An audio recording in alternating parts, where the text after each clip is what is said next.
हमारे बाबूराम महाराज आज થી 4 વર્ષ પહેલા આજ્ઞાકારી હતા। કેવા હતા? આજ્ઞાકારી। એમાંથી સદગુરુ મહારાજ એના પર કૃપા કરીને અધિકારી બનાવ્યા। એનો આજનો આ રૂડો અવસર અને આજનો આ દિવસ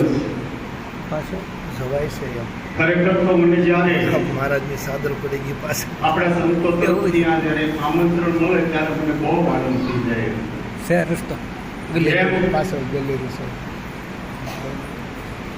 કે મારા જીવનમાં હજી હું ભણું છું,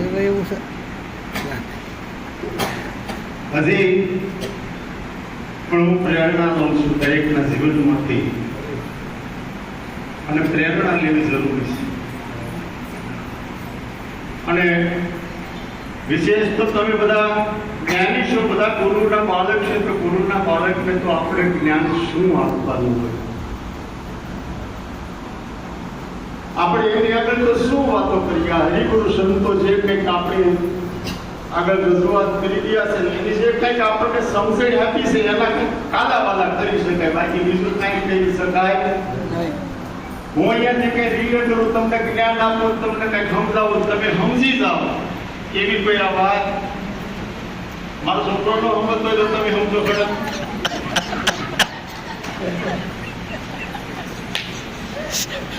એટલે ગુરુ તો જ્ઞાન આપણને આપે, ઉપદેશ આપી દે, એનું કામ પૂરું થઈ ગયું, સમજવાનું છે આપણે પૂરું। એટલે જ્યારે જ્યાં જવાનું થાય એટલે આજે બાબુરામ મહારાજના ઘરે જે આનંદનો ઉત્સવ છે ને આજનો જે આનંદનો દિવસ છે ત્યારે મને કાનું ભજન બહુ યાદ આવી જાય, અને મને ખરેખર હકીકત એમ જ થાય કાયમ મને જ્યાં બોલવાનું કે ને આ જ ભજન બોલવાનું, બીજું નહીં। પણ ત્યારે કેમ થાય કે બહુ કેમ કે છે કાને આવડતું નથી લાગતું, કેમ કે સંતોના જે શબ્દો છે ભજનની અંદર ભજન ભજન જ નથી, રાગ જ નથી, પણ એના જે શબ્દો છે। મારે પૂછ્યો કે બાળકને જન્મ આપે કેટલી વેદના થાય, એમ મારા હરિગુરુ સંતો એક શબ્દ છે ને એની જયારે સાંકળ બેસે ને ત્યારે હજારો છે ને પ્રસૂતિની વેદના જેટલી વેદના હોય છે એની અંદર જ્યારે શબ્દની પકાવટ કરે છે, જ્યારે વાણી સામાન્ય એકદમ બનતી।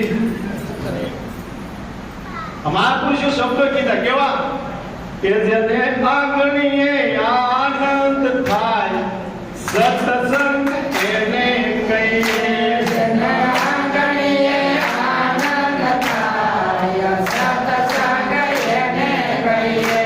જેના આગળની અંદર આનંદ આપણે અહીંયા કંઈક પણ સત્સંગ કર્યા પછી બાબુરામ મહારાજને કે એના પરિવારને જો આનંદ આવી જાય ને એના હૃદયની અંદર તો માનો કે આપણો સત્સંગ સમજાઈ ગયો, નહીતર પછી સમજી લેવાનું કે આપણું ગઠબંધન।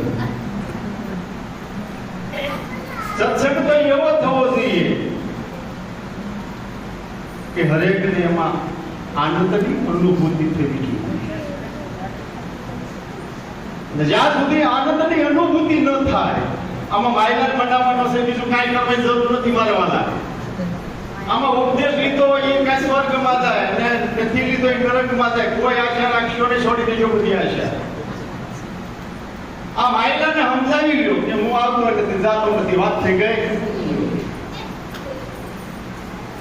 બહુ જીવનની અંદર સંતોના જીવનની અંદર અને જોગી જતી